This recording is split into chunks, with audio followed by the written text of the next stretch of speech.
Hi friends, মই আজি আপোনালোকক অসম তথা ভাৰতৰ গৌৰৱ পাপন অৰ্থাৎ অংগৰাগ মহন্তই লাভ কৰা ইয়াত কিছুমান দেখুৱাম। বন্ধুসকল, আমি সকলোৱে জানো যে পাপন অৰ্থাৎ অংগৰাগ মহন্তই অসম আৰু বলিউডৰ বিভিন্ন মুভিত কণ্ঠদান কৰি গোটেই দেশত এক বিশাল জনপ্ৰিয়তা লাভ কৰিবলৈ সক্ষম হৈছে। লগতে নিজৰ কণ্ঠদান কৰি বা গান গাই এলবাম কৰি বহু নেশ্যনেল আৰু ইণ্টাৰনেশ্যনেল এৱাৰ্ড পাবলৈ সক্ষম হৈছে।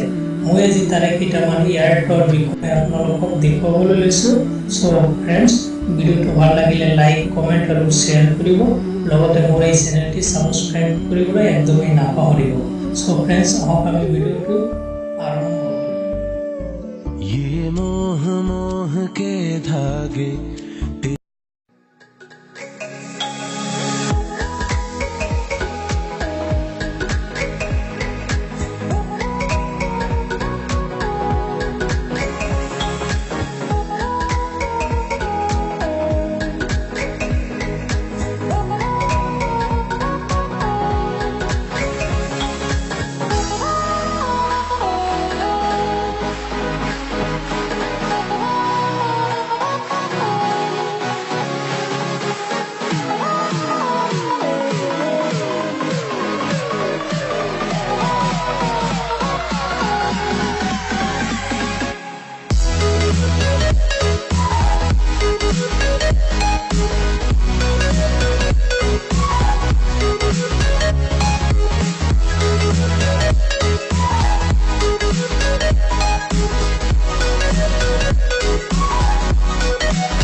সো ফ্ৰেন্ডস, ভিডিওটো চাই কেনে লাগিল আমাক কমেণ্টত জনাব আৰু চেনেলটি ছাবস্ক্ৰাইব কৰিব।